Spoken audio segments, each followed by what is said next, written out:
So, hello, welcome, and very good morning to all here in FinTube. This is the weekly analysis program, and as we are very regular here in this weekly analysis program, but not able to update you on daily basis, but अपने busy schedule में से हम कोशिश यही करते हैं कि weekly analysis आपको एक broader perspective market का मिल जाए, macro and micro economic issues, macro and micro price levels match होते रहें आपके और आप उस हिसाब से अपनी ट्रेडिंग स्ट्रेटजी डिफाइन करते रहें on week to week basis. तो हमारी कोशिश यही है कि इसको कंटिन्यू रखें एटलीस्ट। तो देखिए, हमने जो लास्ट वीक में एनालिसिस कर रखी थी निफ्टी, बैंक निफ्टी या फिर डाउ जोन्स या फिर मैक्रो, अगर एनालिसिस की बात करेंगे तो पहले ही इस बात को डिफाइन कर दिया था कि this is going to work as make or break level. This yellow mark is going to work as a make or break level for Dow Jones. Dow Jones ने ultimately daily closing दे रखी है इसकी नीचे, which means market is now in a kind of bearish territory, जो मैं पहले से भी कहते चला आ रहा था। इंडियन मार्केट में एक अच्छी खासी रैली देखी गई थी, लेकिन I was making it cautious. मैं पहले से ही इस बात के लिए आगाह कर रहा था कि आने वाला समय आई am not looking for long side, मैं बाइंग साइड में बहुत ज़्यादा अपॉर्चुनिटीज़ नहीं देख रहा हूँ। इस चीज़ की चर्चा हमने अपने पिछले वाले वीकली एनालिसिस में कर रखी थी। अगर आपने वीडियो देखा हो तो बहुत अच्छी बात है, नहीं देखा हो तो फिर आप एक बार जाके फिर से उसे देखिए और try to analyse how we were talking और कौन कौन से मेन प्राइस पॉइंट्स थे जहाँ पे हमने बात की थी। अब देखिए, हमारे पास मेजर पर्सपेक्टिव या मेजर इंपॉर्टेंट लेवल्स क्या निकल के आते हैं। अगर यहाँ से आप इसको मेजर करेंगे तो एक तरह से डाउन ट्रेंड ही हम यहाँ पे क्रिएट कर रहे हैं। This is a kind of down trend, ठीक है। ये आपको एक अच्छा खासा डाउन ट्रेंड देखने के लिए मिलेगा। हमने एक major make or break level को भी यहाँ पे तोड़ने की कोशिश की है। अब देखिए, डेली टाइम फ्रेम पे अगर डाउ जोन्स के चार्ट की स्टडी करेंगे तो हमें यहाँ पे एक हल्का सा सपोर्ट देखने के लिए मिलेगा, विच इज अप्रोक्सीमेटली अराउंड 33,700 के आसपास एक हल्का सा सपोर्ट देखने के लिए जरूर मिलेगा। तो इसको हम मार्क कर लेते हैं as a white support as of now. और लास्टली ये जो सपोर्ट था, this is going to work as resistance now. तो ये अभी हमारे लिए एक रेजिस्टेंस की तरह काम करेगा। इसके ऊपर के ये सारे लेवल्स अब जो रेजिस्टेंस की तरह काम करेंगे, ठीक है। तो इसको मार्केट अब ब्रेक करता है। हमारा नेक्स्ट टारगेट हुआ 33,700 और उसके नीचे 33,700 के नीचे जाता है तो फिर मार्केट एक अच्छी खासी बेरिश टेरिटरी में एंट्री लेगा, which may lead us towards the important support zone 32,800। Dow Jones की मैं बात कर रहा हूं, इस चीज का ध्यान रखिएगा। S&P का चार्ट अगर आपको याद हो, पिछली बार हमने ये head and shoulder pattern discuss कर रखा था और पिछले 2-3 हफ्तों से इस पैटर्न को डिफाइन कर रखा था। सो अभी इसका एक्टिवेशन आपको देखते हुए मिल रहा होगा यहाँ पे कि that this has broken it's range now. एक गैप डाउन ओपनिंग और उसके बाद फिर डाउनवर्ड मोमेंटम इसने कंटिन्यू किया है। तो ये जो पूरी रेंज है इसको कवर करने की अगर ये मोमेंटम याद रखिएगा, if market continues this momentum it should reach 4115। ये इसका अल्टीमेट एक अच्छी खासी जिसको कह सकते हैं कि गिरावट आपको देखने के लिए मिल सकती है अगर मोमेंटम कंटिन्यू रहा बियरिश साइड में। मार्केट यहाँ से एक रीटेस्ट के लिए भी ट्राई कर सकता है जरूर, एक नीचे रीटेस्ट भी कर सकता है और रीटेस्ट करके आएगा तो ये बहुत तेजी से जिगजैग पैटर्न में नीचे आएगा। इस चीज का ध्यान रखिएगा, राइट। अपर साइड में अभी हम अपर साइड में थोड़ा सा क्वेश्चन करेंगे क्योंकि ये सारे जो गैप है एक रेजिस्टेंस की तरह काम करेंगे। अब ये जो जितने भी गैप है मार्केट इनको रीटेस्ट करने के लिए जरूर आएगा, लेकिन जब तक इसके ऊपर क्लोज नहीं होता है लॉन्ग साइड में हमें नहीं देखना है। I may sound a little bit bearish, but this is the reality of the price action and reality of the market structure, right. तो अब सीधे चलते हैं हम अपने नैस्डैक पे, टेक्नोलॉजी ड्रिवन स्टॉक्स पे। यहाँ पे भी आप देखेंगे एक एम काइंड ऑफ पैटर्न का फॉर्मेशन यहाँ पे आपको देखने के लिए मिल रहा होगा। इसका एक्टिवेशन अब हमें देखने के लिए देखिए बहुत बहुत ही क्रूशियल सपोर्ट जंक्चर पे खड़ा है मार्केट, 14,700 के क्रूशियल सपोर्ट जंक्चर पे खड़ा है। अगर ये 14,700 या 14,600 वाला लेवल टूट जाता है तो फिर मार्केट बहुत तेजी से नीचे आएगा, और इसका आपको सपोर्ट, एग्जैक्ट सपोर्ट देखने के लिए मिल रहा होगा 13,200 के आसपास। तो 13,200 या 13,000 की जो रेंज है ये आपको एक सपोर्ट की तरह देखने के लिए मिलेगी। तो काफी कॉशियसनेस होनी चाहिए, क्योंकि जो मार्केट में बातें देखने के लिए आ रही हैं, फेडरल रिजर्व अपने रेट हाइक्स की फिर से बात कर रहा है। इसी के चलते आपने बॉन्ड यील्ड्स, डॉलर इंडेक्स, इन सबको शूट अप होते हुए देखा होगा। और these price sections dominate, when these price section dominate like bond yields और dollar index, even USD INR में जब US United States dollar get dominates this rupee, तो फिर प्राइस एक्शन बेसिस पे हमारे इंडियन स्टॉक मार्केट को, और जिसको कह सकते हैं कि डेवलपिंग मार्केट्स या इमर्जिंग मार्केट्स को इम्पैक्ट कर सकता है, राइट। तो अभी के लिए हमारे पास ये प्राइस पॉइंट है। अब इन प्राइस पॉइंट का ध्यान रखिएगा कि मार्केट अगर इसके नीचे क्लोज करना शुरू करता है 14,500 के नीचे, तो बहुत तेजी से हम नीचे के साइड में ट्रेड कर सकते हैं, राइट।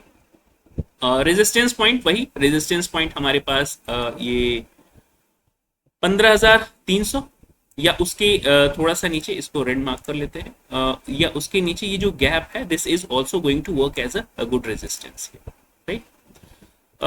ऑयल प्राइसेस अगर आप देखेंगे तो एक शूटअप के बाद हल्का सा कंसोलिडेशन गया है, but this is not the down momentum, ये एक कंसोलिडेशन में है, या फिर कहें तो एक रीटेस्ट है। यहाँ से फिर से ये अभी भी शूटअप कर सकता है। ये हमारा आपका MCX क्रूड ऑयल, तो आपने देखा होगा कि कितनी अच्छी खासी रैली मिली है क्रूड ऑयल में।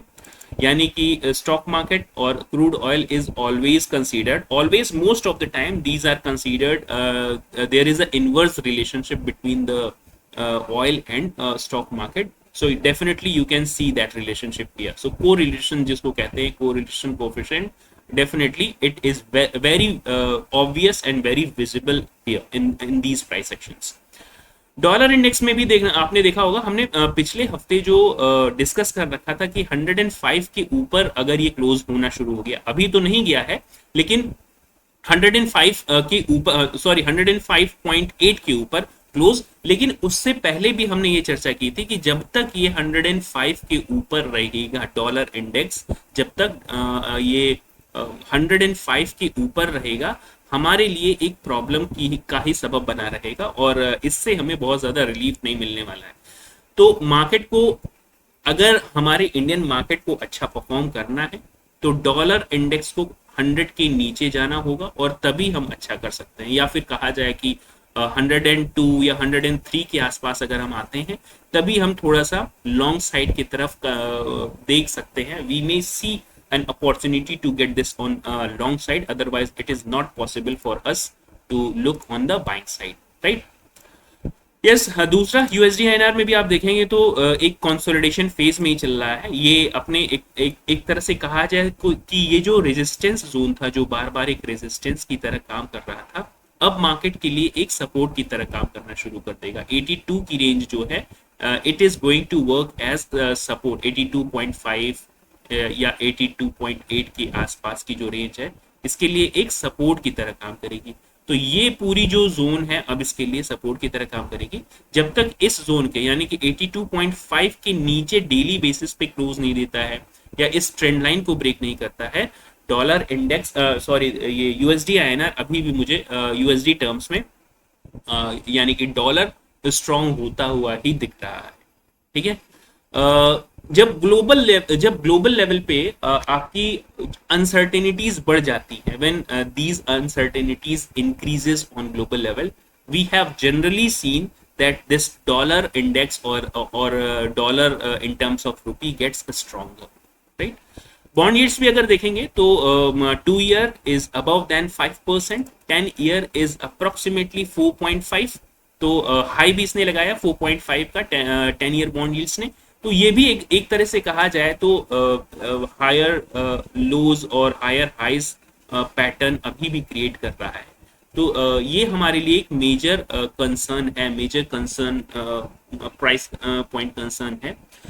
अगर फेडरल रिजर्व ने डिसीजन लिया, आई थिंक कि इंटरेस्ट रेट बढ़ रहे हैं या इंटरेस्ट रेट पे कोई अग्रेसिव decision लिया, definitely these bond yields are going to shoot up a little bit more, and that may cause severe pain there in emerging market and हमारे Indian market को एक कहा जाए कि थोड़ी सी तकलीफ यहाँ पे जरूर हो सकती है, right. 20-year bond yield is still shooting up on upper side, zigzag pattern में एक यहाँ पे 20-year bond yields भी आप देख रहे होंगे, तो हायर लोज और हायर हाई के पैटर्न ही मेंटेन करके चल रहा है ये मार्केट, ठीक है।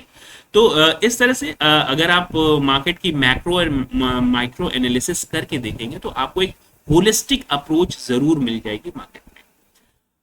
Gold prices are still under this consolidation phase, लेकिन ये कंसोलिडेशन फेज में ही है। हमने पिछले ये सारे प्राइस पॉइंट लास्ट वीक के हैं, आपने देखे होंगे इसको। अगर आप if you are regular here on this weekly analysis, तो हमने ये चर्चा कर रखी थी कि जब तक इस प्राइस पॉइंट के अंदर मार्केट ट्रेड करेगा, if market trades within this 61,000 to 58,000, ये कंसोलिडेशन फेज ही कंसीडर किया जाएगा। जब तक मार्केट इस प्राइस पॉइंट को ब्रेक नहीं करता है, तब तक ये कंसोलिडेशन फेज में ही चलेगा, ठीक है। तो ये हमारे लिए ब्रेक करना इधर ऑन बिलो दिस और आउटर ऑफ दिस, बिलो के नीचे जाने की संभावनाएं कम दिखती हैं। The possibility of breaking 58 below price point, ये पॉसिबिलिटीज कम है। These possibilities are very less rather than breaking in on upper side, क्योंकि ग्लोबल लेवल पे जो मार्केट है, market and gold prices are always most of the time these are considered as the relationship between these two are very inverse, so definitely बिल्कुल ही विपरीत दोनों में एक price point के पॉइंट ऑफ व्यू से अगर देखा जाए तो विपरीत रिलेशनशिप है। तो इस चीज का ध्यान रखिएगा, मैक्रो और माइक्रो एनालिसिस करते समय हमें इन सारे प्राइस पॉइंट्स का ध्यान रखना होता है। दूसरी चीज, बहुत सारे लोग इंडिया विक्स से परेशान है कि भाई इंडिया विक्स भी डाउन है और मार्केट भी डाउन जा रहा है। इस तरह का रिलेशनशिप अभी देखिए, हमने पिछले हफ्ते या इससे पहले भी कि India VIX now days is getting irrelevant in these kind of market. इस समय काफी ज्यादा इररिलेवेंट है, क्योंकि आपने देखा भी होगा कि बहुत ही इनकरेजिंग डेटा हमारे पास नहीं आ रहा है, या फिर इवन डेवलप्ड मार्केट से लाइक यूएस और यूरोपियन मार्केट से बहुत ही इनकरेजिंग डेटा हमारे पास नहीं आ रहा है। इसीलिए वॉलेटिलिटी में एक तरह से कहा जाए कि शांति बनी हुई है, किसी भी तरीके की वॉलेटिलिटी मार्केट में आपको देखने के लिए मिल रही है, ठीक है। चलिए अब चलते हैं सीधे निफ्टी के चार्ट पे और देख लेते हैं कि how the price points are behaving. तो ये कुछ चार्ट है पिछले हफ्ते जो हमने चर्चा कर रखी थी। मार्केट आप देख रहे होंगे कि जहां जो पिछले लास्ट वीक हमने जो चर्चा कर रखी थी अप्रोक्सीमेटली इन्हीं लेवल्स के आसपास, कि I am not convinced for market to go on long side. आपने देखा भी होगा कि काफी अच्छी खासी रैली हुई थी, लेकिन उसके बाद भी मार्केट ने ये जो 20,222 पॉइंट है इसको एक तरह से रेजिस्टेंस की तरफ फेस किया, और ये गैप डाउन कितने दिनों से दे रहा है, 1 2 3 ऑलमोस्ट 3-4 दिन का गैप डाउन और अच्छा खासा फॉल। एक 20,200 से लेके 19,600, यानी कि इसके हाई पॉइंट से लेके अगर काउंट किया जाए तो इट इज अप्रोक्सीमेटली 200 और 300 400 पॉइंट, लगभग एक हफ्ते में 400-500 पॉइंट के आसपास ये डाउनफॉल हुआ है। तो अब देखिए मार्केट में मुझे अभी अब थोड़ा सा कंसोलिडेशन दिख रहा है, थोड़ा सा कंसोलिडेशन होगा। इसके पहले हम कुछ एनालिसिस करें। सबसे पहले तो इन प्राइस लेवल्स को हम इरीज कर लेते हैं, ठीक है। तो yes, so this is how price as of now looks into this Nifty. Daily time frame पे हमने यहाँ पे प्राइस की चर्चा कर रखी है। तो देखिए अब हमारे पास जो सपोर्ट जोन, सबसे पहले हम सपोर्ट खोजने की कोशिश करेंगे कि भाई मार्केट नीचे आ रहा है तो इसके लिए एग्जैक्ट सपोर्ट जोन क्या होगी। तो अभी के लिए ये अच्छी खासी एक सपोर्ट जोन हो सकती है। This one may act as a good support, major support. Immediate support की बात करेंगे तो ये 19,600 और 19,500 इसके लिए एक अच्छी खासी सपोर्ट जोन होगी। तो 19,500 से लेके 19,600 की जोन जो है मुझे एक कंसोलिडेशन फेज दिख रहा है। मार्केट अगर यहां तक आता है कंसोलिडेशन में जा सकता है, और अगर 19,500 को ब्रेक करेगा फिर यहां से आपको एक अच्छी खासी ब्रेकडाउन देखने के लिए मिल सकता है, विच में लीड अस टूवर्ड्स 19,200 तक के लेवल हमें देखने के लिए मिल सकते हैं। डेली टाइम फ्रेम पे ये एनालिसिस अभी हम कर रहे हैं, यहाँ पे इस चीज का ध्यान रखिएगा। Resistance point same, immediate resistance आपका निकल के आएगा 19,780 से या फिर 19,800 की रेंज, ये एक रेजिस्टेंस पॉइंट होगा। 19,780 से लेके 800 की रेंज एक रेजिस्टेंस पॉइंट। इसके बाद ये जो जितने भी गैप्स थे, these are going to act as good resistance point for Nifty as of now. अब चलते हैं थोड़ा सा शॉर्टर टाइम फ्रेम पे, आवरली टाइम फ्रेम पे विच इज, और देख लेते हैं कि how these price points are looking as of now. Shorter time frame यानी कि आवरली टाइम फ्रेम पे अगर आप यहाँ पे आके देखेंगे तो ये देखेंगे कि अब हमारे पास इमीडिएट रेजिस्टेंस 19,790 और उसके ऊपर 19,890 के आसपास का एक रेजिस्टेंस पॉइंट देखने के लिए मिलता है। इसके ऊपर अगर मार्केट टिकता है तो definitely it will again shoot up for this 20,000 के राउंड फिगर के लेवल की तरफ। लेकिन अगर मार्केट के अब देखिए मार्केट के पास दो पास एक सपोर्ट जोन भी है। 19,680 के आसपास हमने क्लोजिंग दी है, 19,600 की रेंज और 19,500 की रेंज एक अच्छा खासा सपोर्ट है, यानी कि यहाँ से लगभग 100-200 पॉइंट के नीचे एक अच्छा खासा सपोर्ट है। अगर मार्केट ये 19,500 की रेंज ब्रेक करता है, ये हमारे लिए मेक और ब्रेक लेवल होगा। अगर ये 19,500 की रेंज ब्रेक करता है तो फिर हम एक तेजी से डाउनफॉल देख सकते हैं, जो कि हमें लेके जा सकता है 19,220 या 222 तक के लेवल, 222 या 230 तक कह सकते हैं। तो ये लेवल हमारे लिए इंपॉर्टेंट हो जाएंगे, इंपॉर्टेंट सपोर्ट जोन हो जाएगा। लेकिन उसके लिए 19,500 की रेंज को इसे ब्रेक करना होगा, और ब्रेक करना होगा किस टाइम फ्रेम पे, आवरली टाइम फ्रेम पे। 19,500 के नीचे जब तक ये क्लोज नहीं होता है, इस प्राइस पॉइंट की expectation, over expectation always reduces Joy. इस चीज को याद रखिएगा, जब भी हम ओवर एक्सपेक्ट कर लेते हैं तो that always reduces our Joy. तो बहुत ज्यादा एक्सपेक्टेशन नहीं रखनी है। हाँ, अगर 19,500 के नीचे आवरली टाइम फ्रेम पे अगर मार्केट इसको ब्रेक करता है तो फिर और सस्टेन करता है तो फिर हम एक्सपेक्ट कर सकते हैं कि मार्केट 19,230 या 220 के आसपास आ सकता है।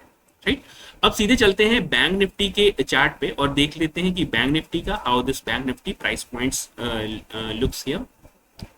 तो ये प्राइस पॉइंट सबसे पहले डेली टाइम फ्रेम पे चलते हैं। Daily time frame, yes it is daily time frame here. Last week हमने पहले भी चर्चा की थी कि market is looking kind of not on, we are not looking on this long side, क्योंकि डबल टॉप पैटर्न भी दिख रहा था यहाँ पे, plus global price points were also not suggesting us to go on long side. जो अगर macro analysis आपने देख रखी होगी लास्ट वीक की, मैं इस वीडियो के एंड में वो वीडियो फिर से पिन कर दूंगा, आप वहां पे देख सकते हैं कि हमने क्या प्राइस पॉइंट्स देखे थे, जिससे आप रेफरेंस ले सकते हैं कि how to do this macro analysis to gauge your home markets, right, your domestic market. ये अच्छे खासे गैप डाउन के साथ ओपनिंग हुई पिछले 3-4 दिनों में। आपने देखा होगा कि ये लगभग 46,500 से लेके हम 44,500 यानी कि लगभग 1,000 पॉइंट के आसपास, 1,000 क्या, लगभग इसको कहा जाए तो 1,200 या 1,300 के पॉइंट के आसपास की का डाउनफॉल यहाँ पे कह सकते हैं पिछले एक हफ्ते के अंदर या फिर 4-5 दिनों के अंदर ही हमने देखा है इसको। मार्केट ने पिछले 1, 2, 3, 4 पिछले 4 दिनों में, यानी पिछले हफ्ते की जो जितनी भी डे में क्लोजिंग दी है, डाउन साइड में या फिर रेड में ही क्लोजिंग दी है। Which is not a good sign for market. अब सीधे इन प्राइस पॉइंट्स को हम यहाँ से रिमूव करते हैं और देख लेते हैं कि how the market is looking as of now for the next और कमिंग वीक। अब देखिए इंपॉर्टेंट सपोर्ट जोन आपको जो यहाँ पे देखने के लिए मिल रहे हैं, ये सारे अच्छे खासे सपोर्ट जोन ही सपोर्ट जोन की ही तरह काम करेंगे। तो these zones are going to act as a good support zone as of now. 44,300 250 या 300 का लेवल एक अच्छा खासा सपोर्ट होगा हमारे लिए, लेकिन उसके पहले आपको कहा जाए तो 44,500 का जो राउंड फिगर लेवल है उसको भी मार्केट रिस्पेक्ट करेगा। लेकिन ये रेंजेस अगर ब्रेक होती हैं तो हमें कुछ ये प्राइस पॉइंट्स देखने के लिए मिल सकते हैं ऑन डाउन साइड। 43,780 से लेके 43,800 का जो लेवल है ये इंपॉर्टेंट लेवल्स हैं, इस चीज का ध्यान रखिएगा। ये मेक और ब्रेक लेवल भी होगा, यहाँ पे ये भी ध्यान रखिएगा कि ये मेक और ब्रेक लेवल होगा। अगर किसी तरीके की नेगेटिव सेंटिमेंट्स बनते हैं तो हमारे पास एक अच्छा खासा डाउनफॉल एरिया पड़ा हुआ है। मार्केट में see all these levels, I am not denying, but market में सी ऑल दीज लेवल्स, इन सारे लेवल को मार्केट इस हफ्ते में भी कवर कर सकता है। I may sound a little bit bearish, but yes, this is the reality of the price action and also the macro and micro price issues and price levels. Resistance point क्या हो सकता है daily time frame पे अगर आप देखेंगे bank Nifty में, तो resistance point these are going to act as good resistance point. 45,100 के आसपास का एक जो राउंड फिगर लेवल है ये हमारे लिए एक रेजिस्टेंस होगा 45,060 या 45,100 के आसपास। इसके बाद ये सारे जो गैप्स हैं मार्केट इन गैप को रेजिस्टेंस की तरह ही ट्रीट करेगा। ठीक है, तो अब सीधे चलते हैं आवरली टाइम फ्रेम पे और देख लेते हैं कि how the market is looking on the hourly time frame. Hourly time frame पे अब देखेंगे तो हमारे पास इमीडिएट रेजिस्टेंस है 45,000 का। उसके ऊपर अगर हम सस्टेन करते हैं तो 45,400 की रेंज जो है ये रेजिस्टेंस की तरह काम करेगी। ठीक है, लेकिन इमीडिएट सपोर्ट भी अगर आप देखेंगे तो इमीडिएट सपोर्ट है हमारे पास 45,250 का, यानी कि मार्केट कम से कम 45,250 के लिए अटेम्प्ट कर सकता है। हाँ, अगर इसको भी मार्केट ने आवरली टाइम फ्रेम के नीचे अगर कहा जाए कि 45,250 के नीचे ब्रेक करना शुरू किया तो 44,000 के नीचे ब्रेक करना शुरू किया तो 44,000 का जो राउंड फिगर लेवल है ना, मैंने शायद 45 बोला था, उसको 44 कंसीडर करिएगा। तो 44,000 के नीचे अगर ब्रेक करना शुरू किया तो हम 43,800 तक के level make or break level तक पहुंच सकते हैं। ये बहुत ही हाईली स्ट्रॉन्ग सपोर्ट जोन की तरह काम कर सकता है। लेकिन इस चीज का ध्यान रखिएगा कि आवरली टाइम फ्रेम पे अगर ये 43,800 की रेंज ब्रेक करता है, 43,800 की रेंज ये आवरली टाइम फ्रेम पे ब्रेक करता है, तो मार्केट में एक अच्छी खासी बियरिशनेस आपको देखने के लिए मिल सकती है, जो कि हमें 43,000 तक के लेवल्स देखने के लिए आने वाले इस हफ्ते में ही देखने को मिल सकता है। तो इन प्राइस पॉइंट्स का ध्यान रखिएगा। आई होप कि इन प्राइस पॉइंट्स का ध्यान रख के ही आप अपनी ट्रेड्स ले रहे हैं and you are avoiding these 5-day expiries. 5-day expiry का जो चलन चल रखा है मार्केट में उसको अवॉइड कर रहे होंगे, क्योंकि आपने देखा होगा कि सेंसेक्स और मिड कैप की एक्सपायरीज जो लोग कर रहे हैं, they are facing a lot of issues regarding this free trades. तो फ्री ट्रेड और लिक्विडिटी इश्यूज आ रहे हैं उन लोगों को। तो जब तक आप श्योर नहीं हो जाए कि हाँ there is an enough liquidity to back up your orders, तो तब तक के लिए उसको अवॉइड करें। Right, so that's it for today. Thank you very much. We will again try to meet here on this weekly analysis program. तब तक के लिए थैंक यू वेरी मच।